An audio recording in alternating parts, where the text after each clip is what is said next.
Your house is worth whatever it's worth, right? Whoever sells it. Wrong. I'm Charlie. Welcome to Moving Home with Charlie, and thank you for coming. Charlie Landing grew up in Sussex, is the founder of Best Agent and presenter of Moving Home with Charlie. If you want to find one of these guys, look out for those compassionate professionals. All estate agents are not the same. So Charlie, what would be your advice for people interested in buying new builds right now? Don't overpay. Do buy, but don't overpay. That's why I say disregard the guff. Read into the numbers and look, and it's buried. The bad news is buried in the small print, okay? Good evening, everyone. Welcome to the Property Press Awards. They may or may not be telling the truth, but you should form your own view. Get out and view, get out and view, get out and view. You cannot be in a position to make offers and have the offers accepted if you're not viewing. Just be out there viewing. Pay attention to the back of the class if you've not been watching my videos. I did one just a couple of days ago. Disregard the guff, guys. Oh, and that's hot too. Good evening, everyone. Hello, Alex. Hello, Charlie. We've got a lot of new followers, partly because I put a video on X this morning. So far, I just checked, it said 1.4 million views in 12 hours. Wow. And it's a chap. He's a property investor and an Instagrammer who just recorded a video about how he got a 450 grand 2-bedroom flat in Kensington for 250 grand. And my God, has it kicked off and sparked in the comments where basically there's equal and opposite reactions, which is like, yeah, the flat market's dead. And other people going, absolute bullshit. It's not possible that he got it that cheap. No, it's lies. Unless we see evidence, he's lying. And there's anger and denial. And it's a nice way to kick off, because this evening's video, everybody, is going to be talking about why, when you lend too much money to too many people, we all end up not being able to afford houses. That's a very rough generalization. But before we get into that, and I know that this is, am I right in saying, Alex, this is probably the topic that's the one that's top of your list of things that gets your goat? Yeah. I mean, the house prices are predicated on how much money, wages, which then allows the amount of money that people are allowed to borrow, depending on regulation. And it's only going one way, and it's not good. No, it's not good. And what I would like to point out, and I've got your graph, your great house price to earnings ratio graph, ready to show on screen if you'd like it. I just want to get everyone to understand, because the people in particular I'd like to address this evening are the first-time buyers who might be watching this going, yeah, but I'd take that mortgage if I was offered it, because that's going to get me into a house I couldn't afford otherwise. And I think those are the people we've got to kind of address to, because anyway, but just before we get into that, I would like to welcome all the new followers on X, on YouTube, on Instagram, on TikTok. Everyone, there's been a lot of new followers recently. And I'd like to just recap that I've got about 30 years of a background in the property market.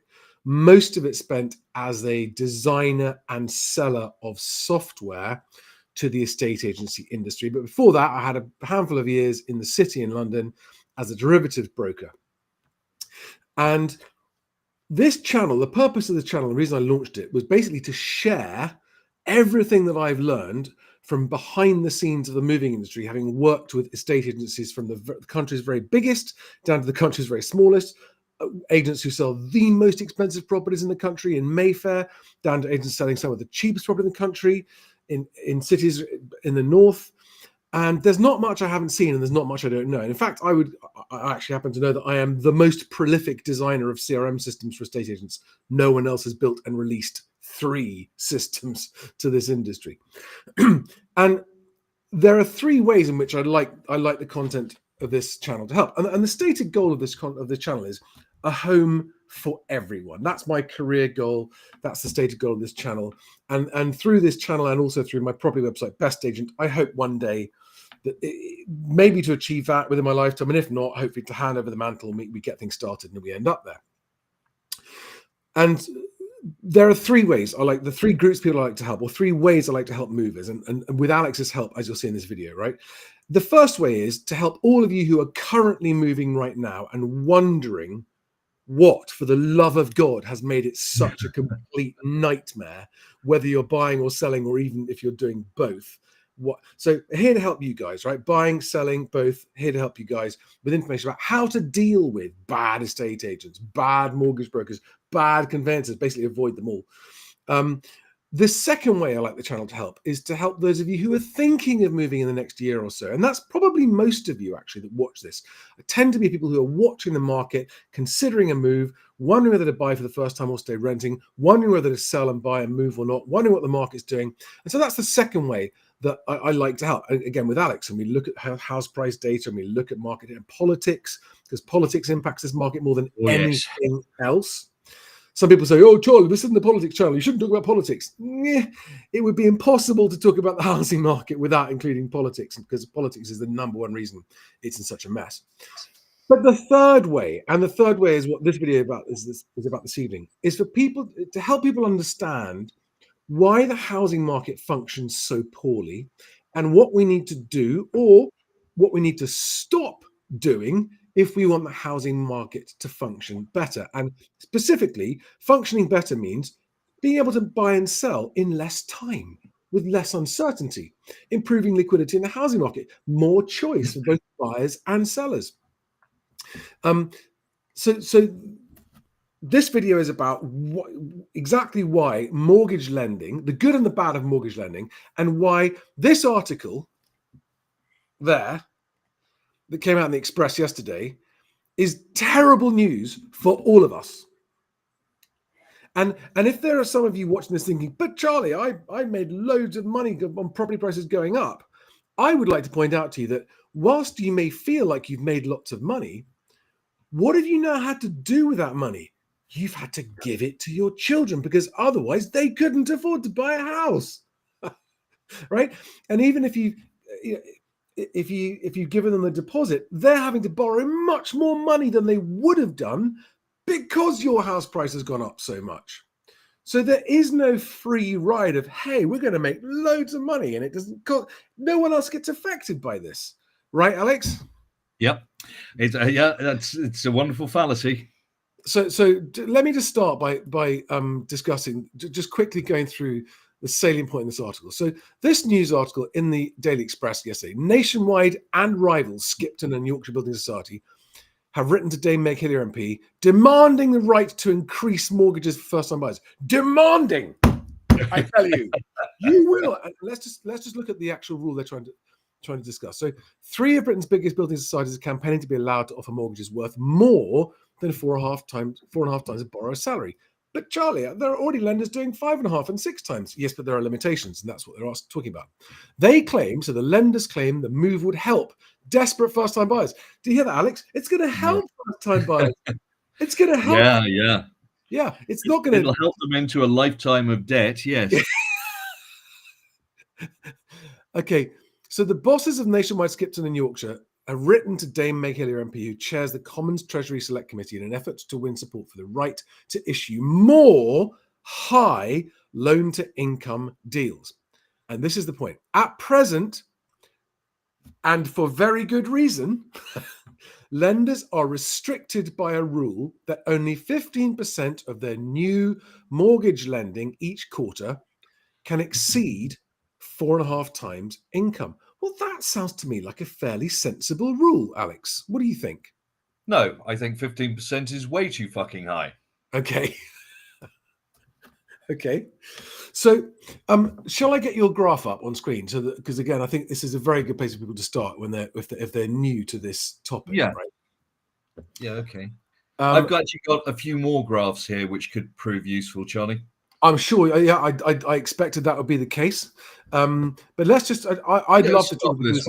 This is a great one to start with, and I've got it lined up already. So let's just whack it up there, nice and big. So just as large as we can. Yeah, the important point to note is that this graph runs from 1968 to date, to 25. And you can see that there are lots of people that say, oh, well, it's always been this way at different times. We've had different things that have happened. And so, it's not unusual, as you can see from this graph, from 1968 until 1998, so a period of 30 years. And before then, home ownership was relatively limited. Certainly before the war, people were renters. There were big landlords. The big boom in home ownership started in the 40s after the Second World War, accelerated through the social housing building that happened through the 50s and 60s. We'll get onto that a bit later. But multiples were 4.6 times on average over that 30-year period a single average wage. That was the average house price. And you can see from 98 through until 2008, there was just a dramatic shift. I mean, it's a 70% increase, 72%. The red line, yeah? Yep.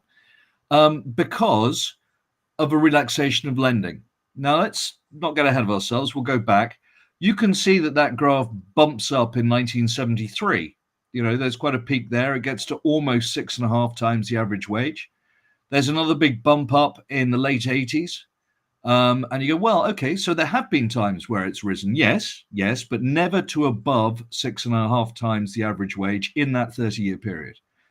And each time it happened, it was because the government had interfered.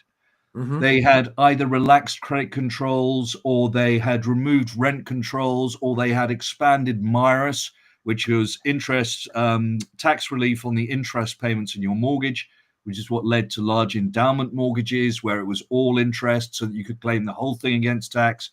That's a different issue. But every time it rose, there was a crash and it fell back down. And so you averaged 4.6. Now that is a single wage. And you say, well, Alex, it's very simple. What happened from 98 onwards was just, it was more couples buying houses because, you couldn't afford it with just one person earning. Okay, that is true, partially, but actually women had been in the workplace for some time before 1998. So why was it necessary for two people to be on the mortgage? Because the lending was relaxed. There is no intrinsic value to a house that you can hang your hat on. And what I mean by that is you can go up to Middlesbrough and you can buy a 105 square meter, 3-bedroom Victorian terrace, and it will set you back about £180,000. The exact same footprint, the same brickwork, the same building. I mean, literally, it was the same Victorian template in Fulham will set you back £1.2 million. These are identical houses in different locations. So we can't say that the house itself has the value. There's lots of factors that make it up. But what makes up the price is debt. And when we started from 97 onwards to relax the ability to rack up huge multiples of debt, and at one point, Northern Rock were offering 125% mortgages. If your house was valued at $500,000, you could actually borrow 25% more than that with a 0% deposit because they knew your house price was going to go up. And we know how that worked out.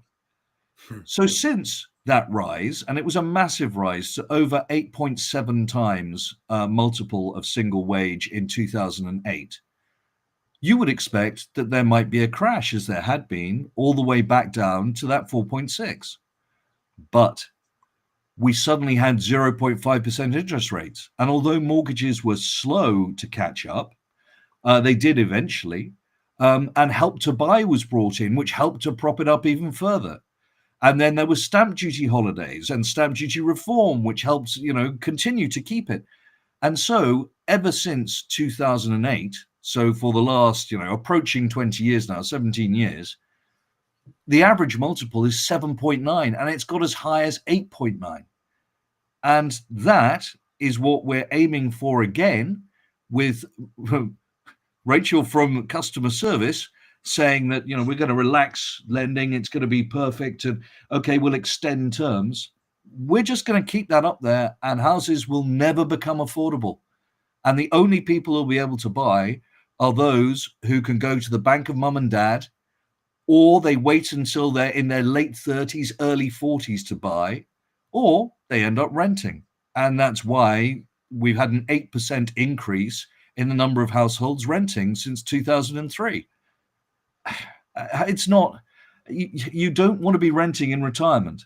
You know, you also don't want to be paying a mortgage that you took out at the age of 36 for 40 years when you're 76 years old. We are screwing ourselves into a box, and it's not because houses have a value that you have to pay, because the Middlesbrough and Fulham example shows you that that's not the case. It is simply that we just keep borrowing as much as we're allowed to, and that pushes the prices up. And it's true to say, right? And I don't know if you'll have the figures off the top of your head, that the way in which we as a country have overextended ourselves to borrow to buy homes is one of the things, and especially since 2008, is one of the reasons that the economy has struggled. It has caused two issues, Charlie, two major issues. Number one, I think, although there are many other societal factors, but fertility rates are absolutely linked. And I have another graph that shows the correlation between the age of first-time purchase of a house and the age of first birth of a child. And the correlation is 0.986, and it has increased by 8 years since the 70s.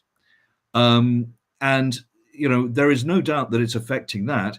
And then, as you just said, because people put all of their available money and all of their available monthly household spending goes on a mortgage or into rent, as it turns out, that is money that is not spent in the economy.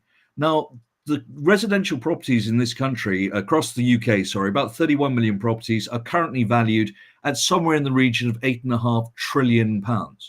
But if you were to look at these average multiples, actually they would only be valued at about £5 trillion.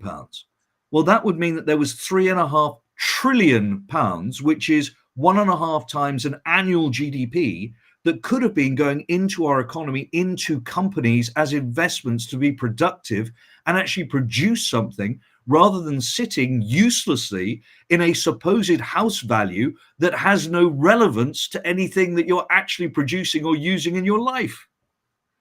So how many ways do overinflated house prices fuck us as a country? Let us count the ways. Ways, every single hole. Okay, wasn't ready for that. Wonderful. So yeah, I mean, you're quite right. This is what a lot of people don't get, especially younger people, who, you know, that's fine. They're like, why would they have even thought about this before? They've been too busy being young and having fun. That's cool. But now, like, for all of the people who are frustrated that what they're earning at work isn't enough to help them buy a house, are you saying, and I'm pretty sure I agree with you, that the number one, there's a list of factors, but the number one factor is the increasing amounts of debt that have been given to people buying houses?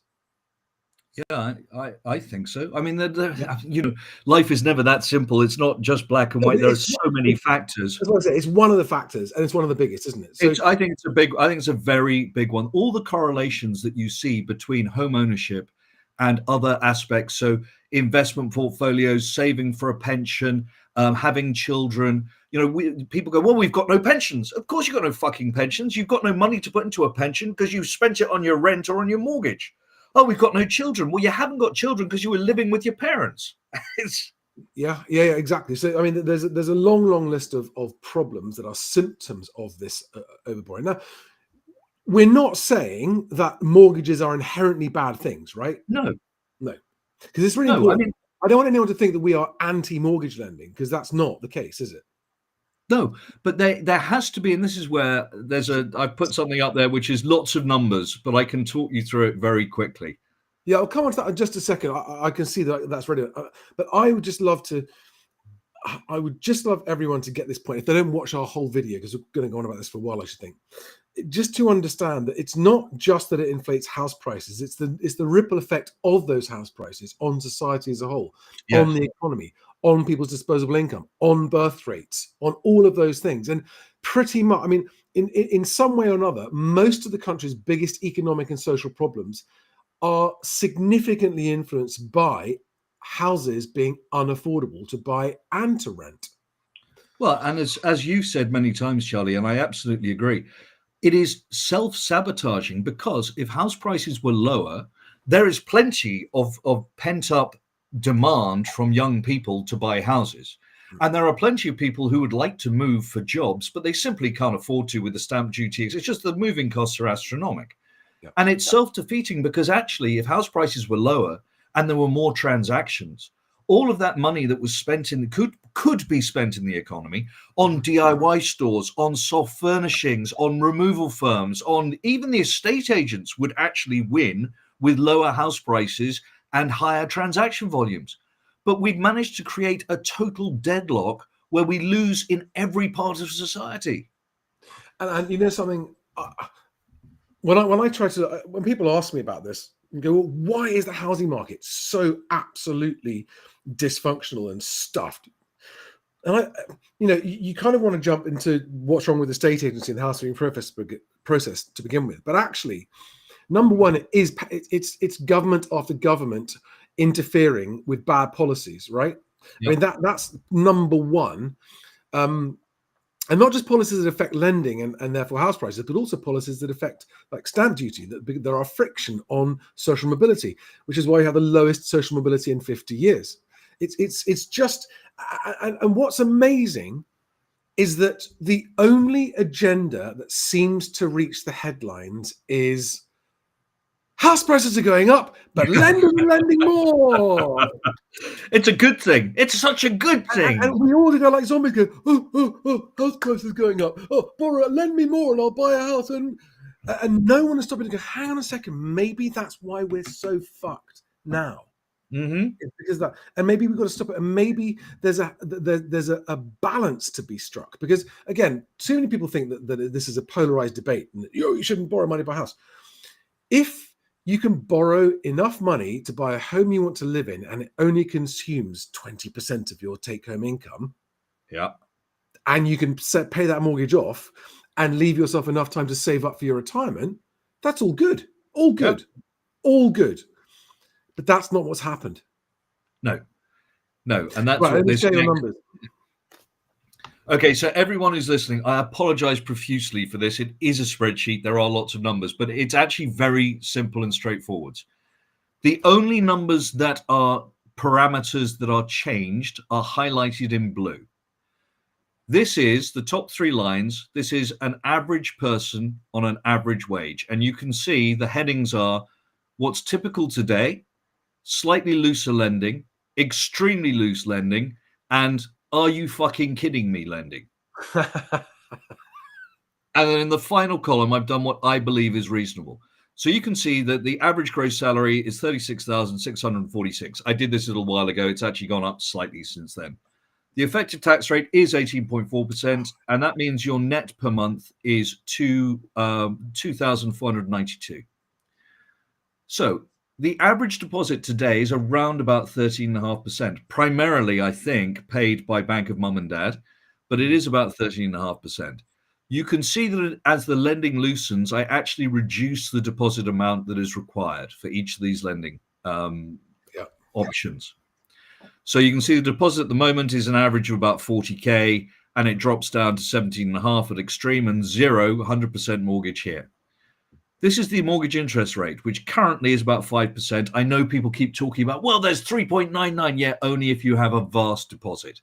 For an average person, average deposit's about 5%. But you can see that I've taken these down. So if the Bank of England continues on its trajectory, and so you end up potentially at 3%. And here's the term of the mortgage. The average at the moment is 32 years, but let's push that up to 40 years as we move across. And let's put the average gross salary multiple, which currently is 4.55. So it's above the 4.5 they claim is their limit with only 15% above. It's 4.55 is the average, according to the Bank of England. And let's take that all the way up to 6.65.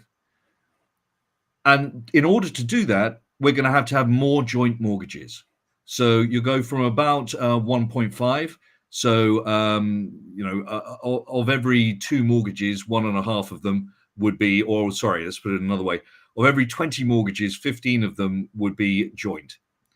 And what is the multiple of wages then? So currently we're at 7.9. You can see that goes all the way up to 10.6 here. Oh, geez. But But because it's over 40 years, look, I've kept the affordability as 35% of income. Yeah. Yeah. Which is the absolute upper maximum that every economist and finance person will tell you is doable. But look what it does to house prices. At the moment, average house price, this is before the land registry decided to change its mix, and the average house price was 290,000, now 269. But anyway, so 290,000 average. With the same people earning the same money, by changing the mortgage product, the house price could go up to 389,000. 100 grand up. Yep. Yes, sir. Which means that what you would repay at a constant rate goes from 540,000 to 670,000. And everyone goes, yeah, but Alex, that is over an extra 8 years where you've got, let's say, 2% inflation. And of course, you'll be earning more at that point. It doesn't really matter. You're still saddling yourself with an extra £130,000 in debt for the same fucking property, because the price has gone up because you're borrowing more over a longer term. So what do I think is reasonable? I think that 5% is historically an average interest rate. 25 years, 3.5 times gross salary, and that could be joint, 3.5, not just single. And what we end up with then is a house price of 214,000, which is 30%. So it's more affordable. You've got 5% additional income left over to put in a pension, perhaps, and save for your future. And house prices have fallen 26%. But you can see that it takes very little tweaking of these numbers to have dramatic impacts on what the house price would be. Yeah. It's amazing. And when you look at that and you try to imagine 5% of your total income going into your disposable income is a significant increase in improvement in your quality of life. Yeah. I mean, you're talking about an extra, for the average person, you're talking about an extra 125 quid a month, which is not an insignificant sum. That's dinner. No. Yeah, that's an extra like 1,400 quid a year. That's and over time that really adds up. And whether you're and it's going to go into the economy, or it's going to go into savings. It's going to go somewhere other than into banks' P&L. Exactly, into their profit margins on the interest rates. And that's why I find it. Sorry, okay. Just to make a comment before we go on to the next one, but I'd like to see all these. I find it incongruous today that on the day that we see this reported, that the lenders are demanding, not asking, they're demanding to be unleashed to lend more to first-time buyers, to help the first-time buyers with another 130 grand of interest to pay on their 300 grand house.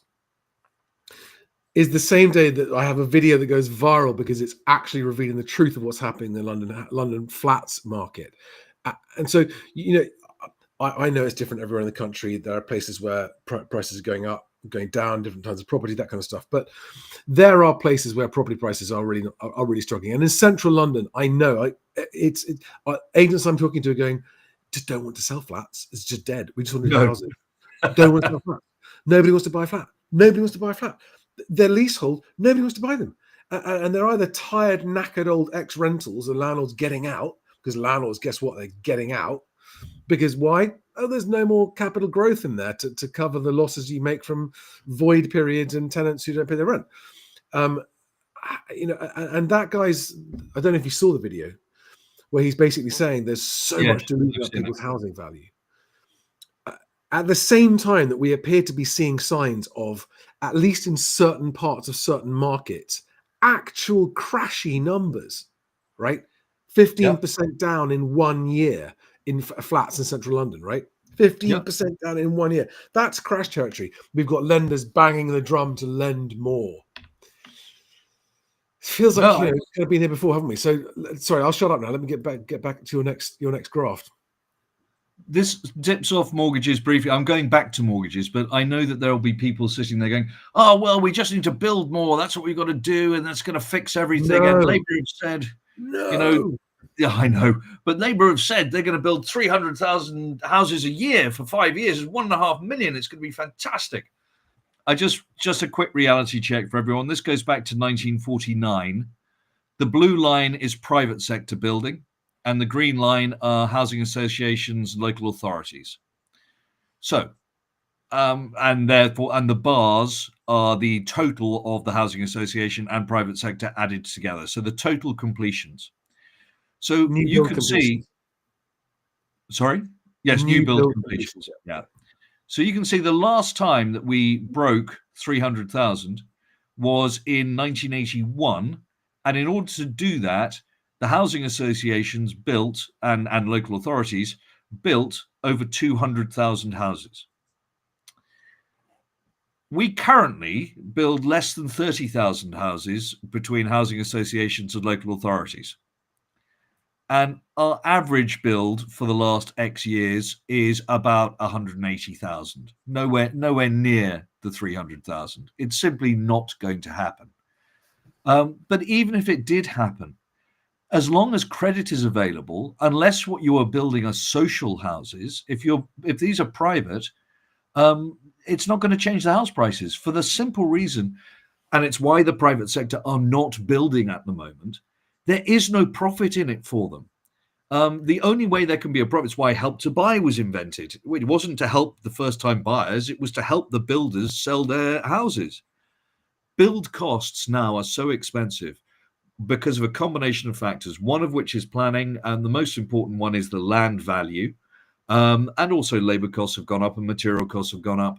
But actually, people who take the piss out of builders and say, oh, well, they're just profiteering. Not really, especially when some councils now are demanding 40% affordable homes in any new development that gets planning. And an affordable home is defined as a home that sells at 20% below market rate. Or if you keep that and you want to do a build to rent, it has to be rented at 20% below market rate. These developers are not making the money, which is why they simply won't build.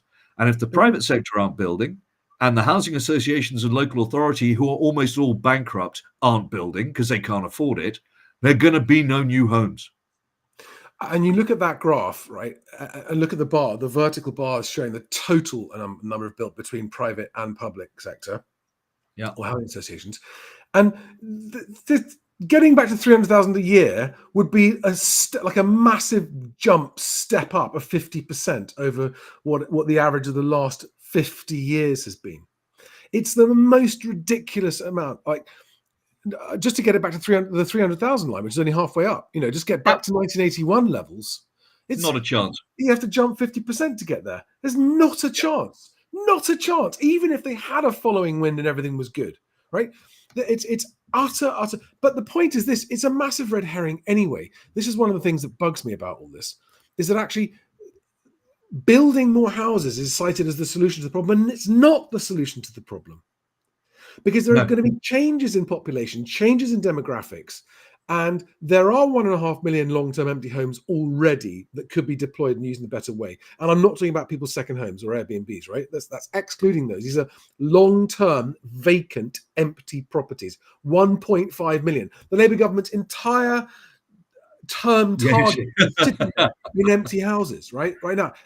This is all for the benefit of the big house building companies and the lenders, because they have to build new houses to keep on lending you money. And if they don't build them, they can't lend. So the builders need the government to get people to want to buy these new houses and think that that's the answer. To build new houses. But honestly, no matter how many different ways you look at it, it really is. They're just trying to keep. It's like trying to keep a bouncy castle inflated, but the holes are just getting bigger and bigger. And they're pumping air in faster, but the faster they pump the air in, the bigger the holes get and the bigger it's deflating. They just can't keep it going anymore. No. And that analogy is absolutely perfect for this graph, because it's exactly the same situation. So, and I know, apologies again to everyone. I know it looks complex, but it isn't actually. On the left-hand side, the y-axis is how much money you could borrow that at 1,000, which you would have to repay £1,000 a month. And there's a different percentages across the bottom. So at 2% on a 15-year mortgage, you could borrow 155 grand. 2% on a 40-year mortgage, you could borrow 330 grand, and both would cost you £1,000 a month. See, that's But staggering. This is so powerful at explaining why these longer terms allow people to borrow more. yeah, and now, but here's the thing.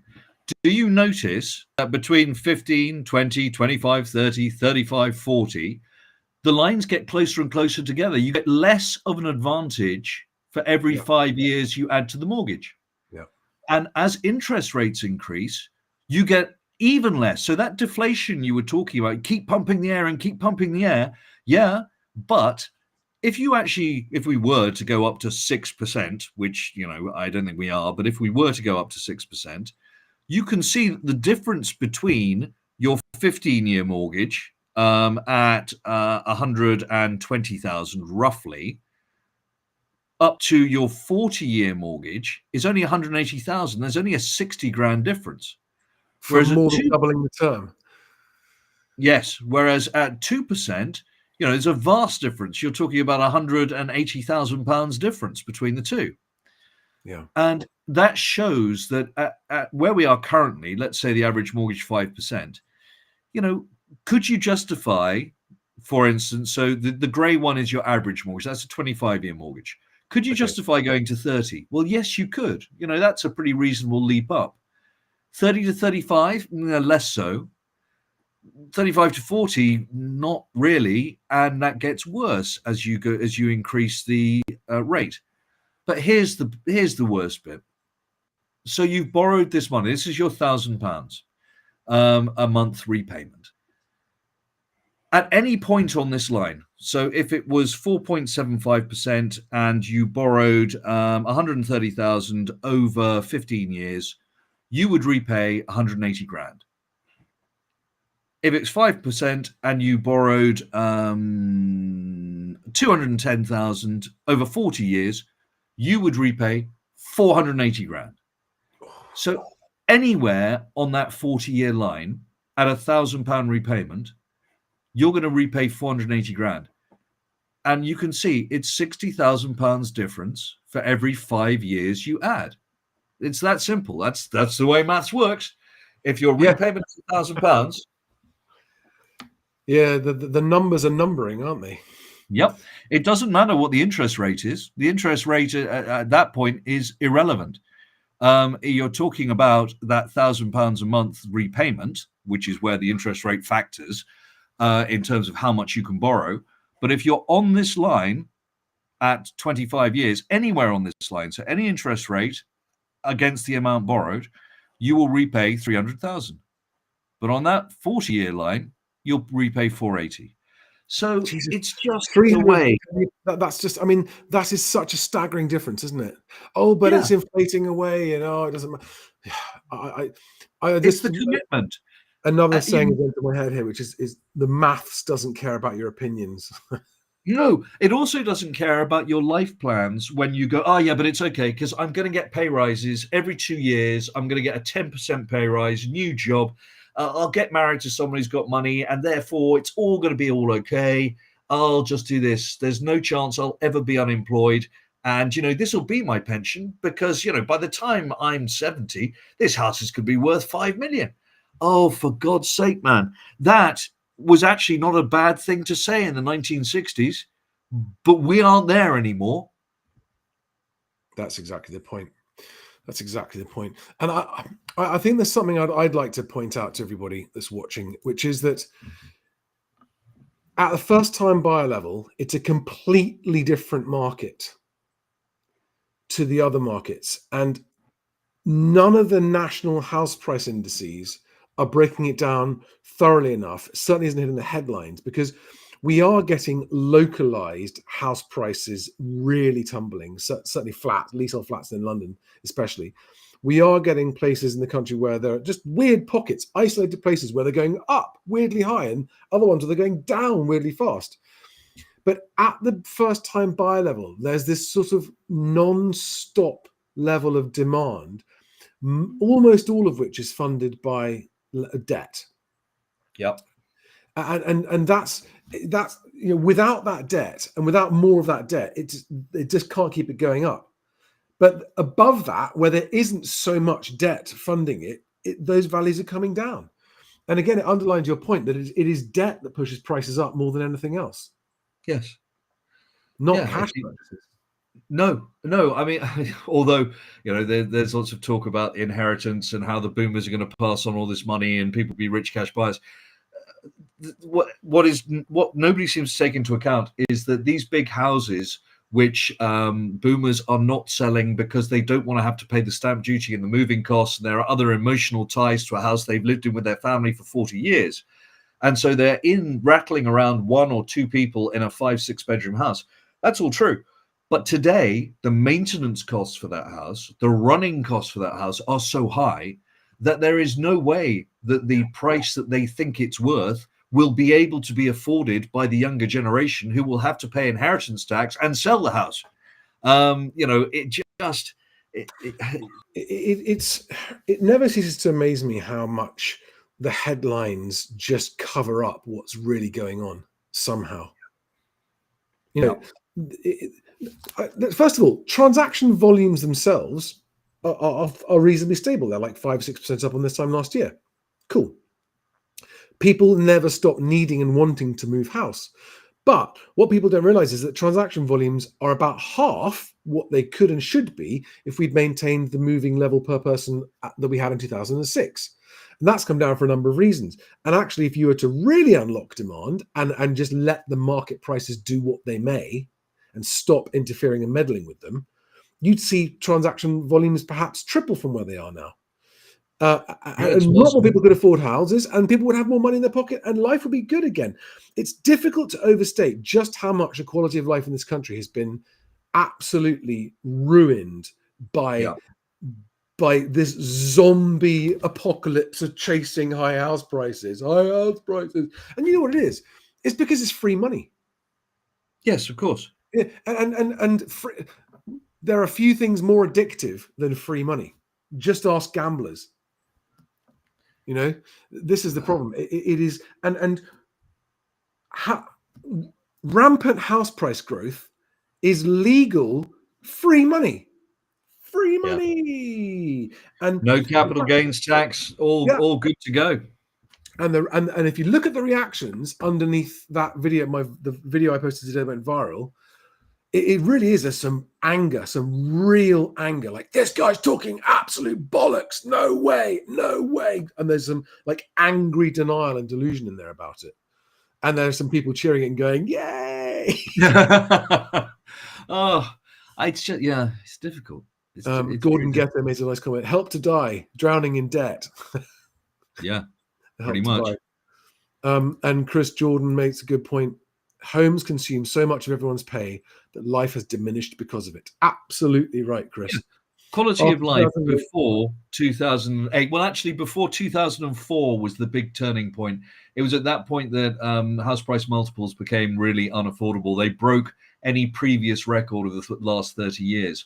Before 2004, life was good. And then people conned themselves all the way up to 2008. And since then, it's been pretty fucking horrible. As someone who's been an adult for that entire time, stagnant and shite. So, a question for you. Yep. I know you've got another graph to go into here, but do you have an opinion on whether or not the government is going to give the green light to these guys and say, yeah, lend away, extend away the mortgage multiple, salary multiple, and term? Knock yourselves out. Are they going to allow this lending rule to be relaxed, do you think? They would have to be supremely fucking brain damaged, and sadly, I think they are. So there will be caveats, and by that I mean, it won't be a total free for all, but I think they will allow, or at least condone, let's call it 30% or 40% at the above 4.5 times, and they might put a maximum cap on it. There isn't one at the moment. I mean, these lenders can actually lend, and I've seen one lender who claimed to be lending 7 times joint salary. which would be a 14 times single salary multiple, So just as people think, oh, well, there's a cap on the age for mortgage. There isn't. You could have a mortgage if the provider is willing to lend to you. You could have a mortgage that runs till you're 100. There's no cap on it. It's not common practice.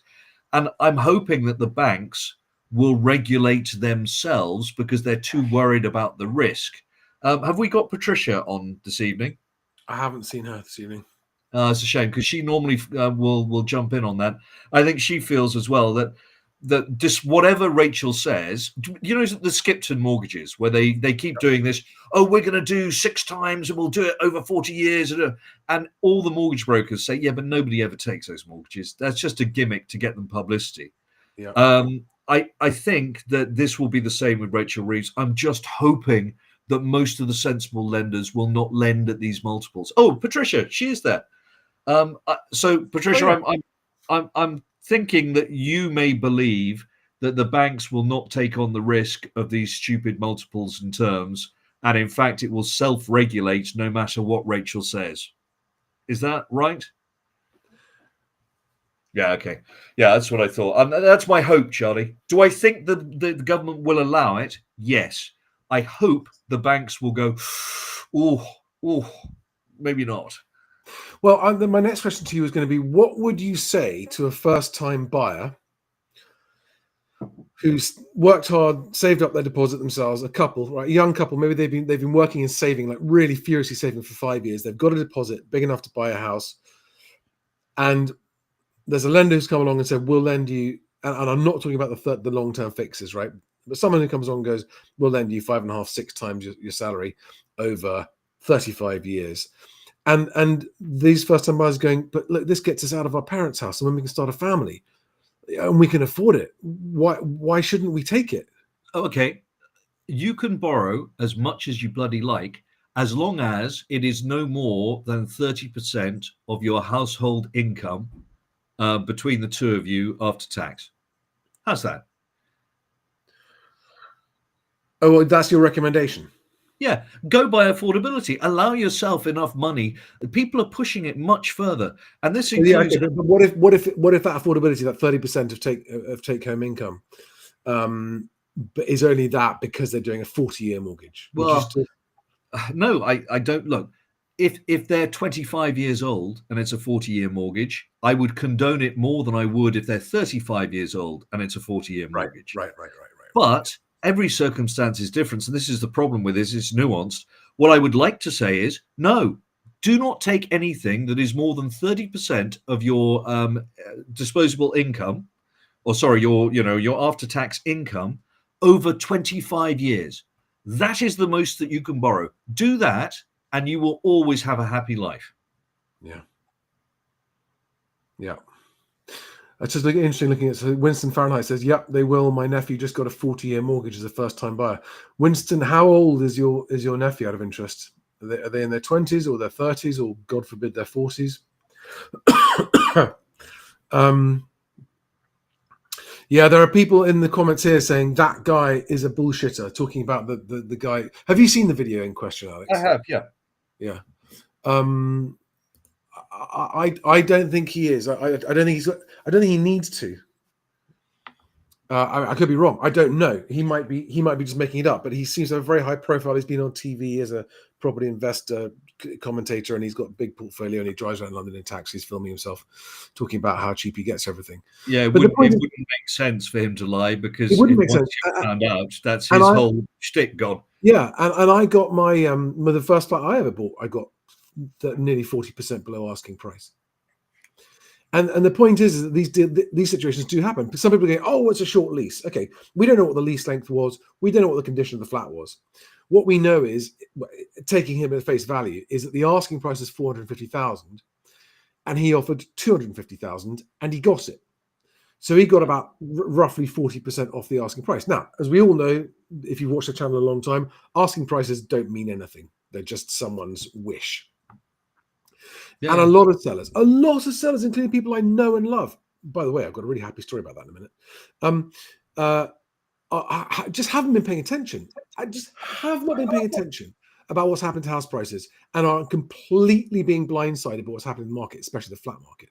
But you know how I've said in the past, by the way, that my friends and family are the ones who ignore me the most when it comes to selling their house.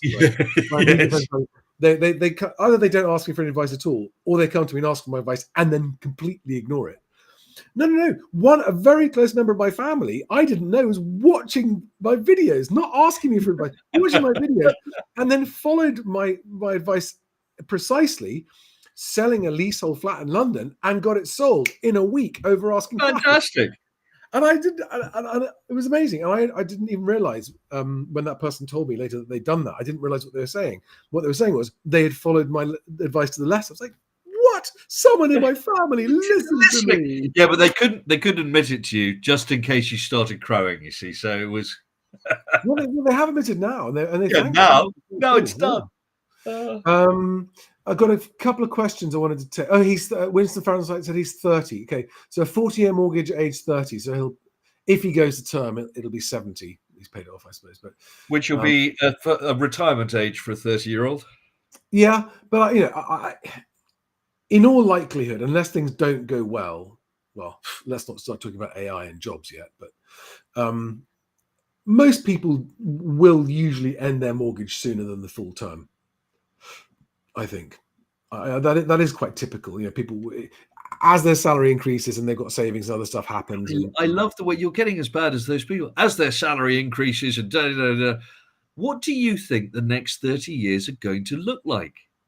Because I've got to be honest, anyone who's banking, do you remember a few years ago when you said we were talking about jobs and this sort of stuff? And he said, well, of course, the civil service, they're all fine, etc. They're in gold plated, they'll be okay.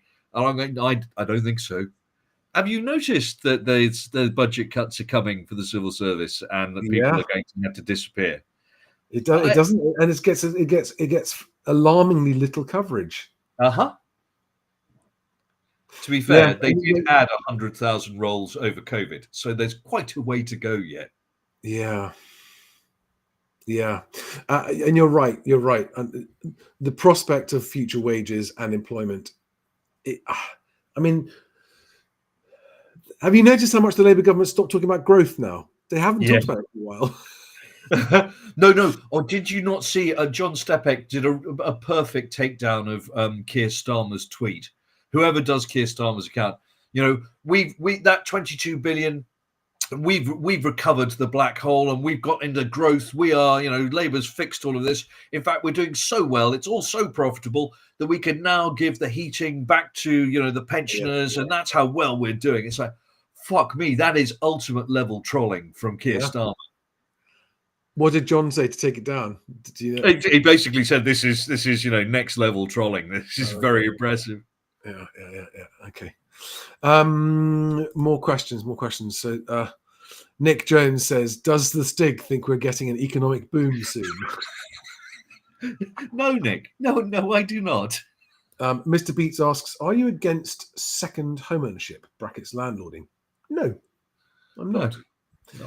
I think that there are plenty of reasons, especially people with families. Second homes and landlording, two different things, by the way.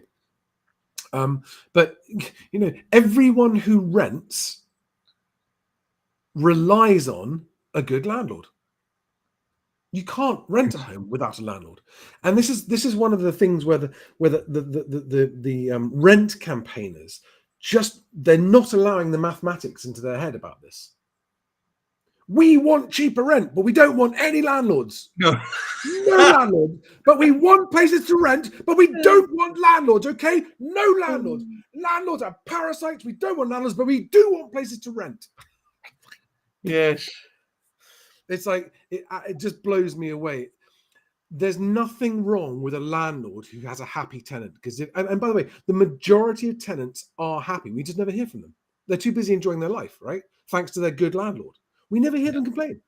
We only hear there are plenty of shockingly bad landlords who I abhor, and they should be gotten rid of. They should be absolutely wiped out. And I share the desire to eliminate bad landlords. But for people saying all landlords are bad, that is patently not true. No. Right? There are plenty of landlords who have very happy tenants for a very long period of time, who have a very stable home and a stable life, and the property is well maintained. Everything's good. So no, I'm not against it at all, if that's the case. Now, if you were to ask me, do I think there was an article came out yesterday about 1/3 of Britons want to be a landlord. Yeah, that I really do not understand that in the current environment. What the fuck? Unbelievable.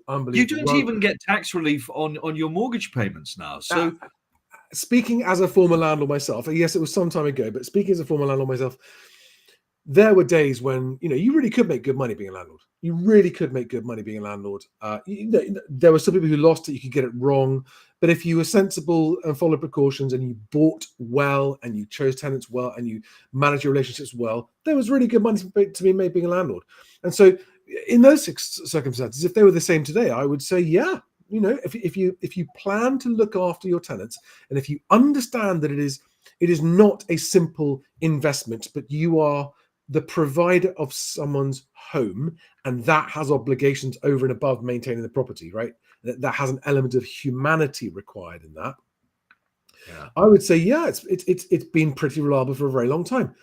It's amazing that 1/3 of people want to be a landlord under the new conditions where, honestly, if you just do the numbers, you need a portfolio of 10 properties or more to be able to mitigate the risks that you're now facing. Yeah, that makes sense to me. You really, really do. The risks are just too high. You will get void periods. You will get properties that need to be vacant because some serious maintenance issue crops up. You will get tenants who, through no fault of their own, lose their job and then can't find anywhere else to live and sit there because the council tells them to sit there, because otherwise they won't give them any homelessness help until they're evicted. So you will have tenants sitting there not paying for rent for a year. These things will happen to you as a landlord. And I watch people going, oh, well, the yield's good on that one. It just blows my mind away how people who are actually thinking of putting money into something, that whether the yield is good, without factoring in even just taking average void period, average likelihood of tenants staying there, not getting out to have to be evicted, all the rest of the problems go with it. The numbers don't add up. And if you go in to try and be a buy-to-let landlord now with one property, don't say I didn't warn you. Don't say I didn't warn you. I mean, if someone in my family was going to do it, I would physically stand in the way and go, do not do this. If it's just 1 or 2 properties. Was there anything else you wanted to cover? There was a graph you had up. Sorry, I hid it.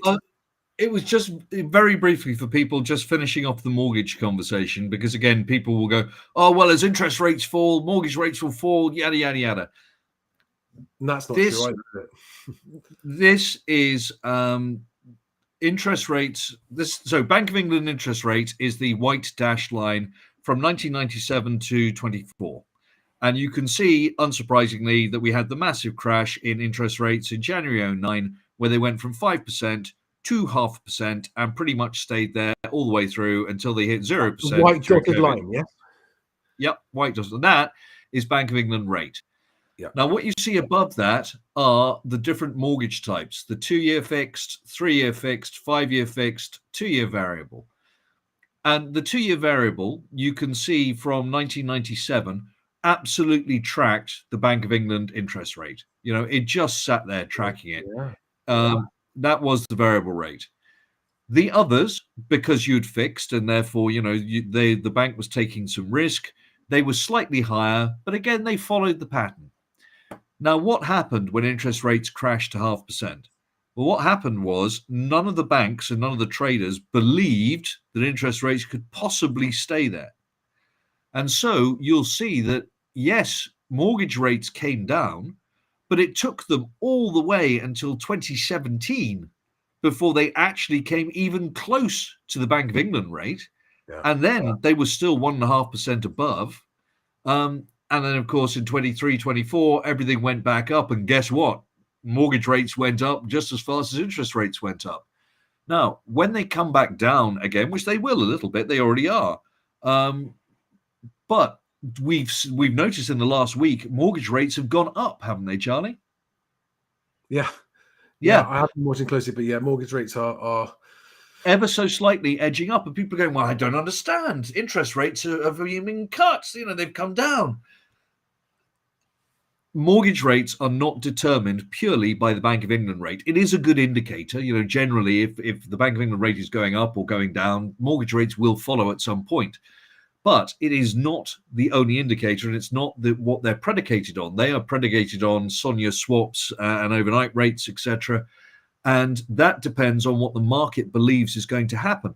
So just because the Bank of England may cut interest rates rapidly does not mean that mortgage rates are going to rapidly fall. Right. However, you can guarantee that if interest rates rise rapidly, mortgage rates will rapidly rise.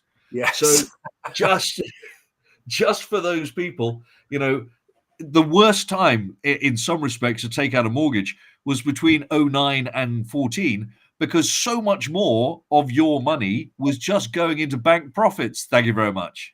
Yeah. Great graph.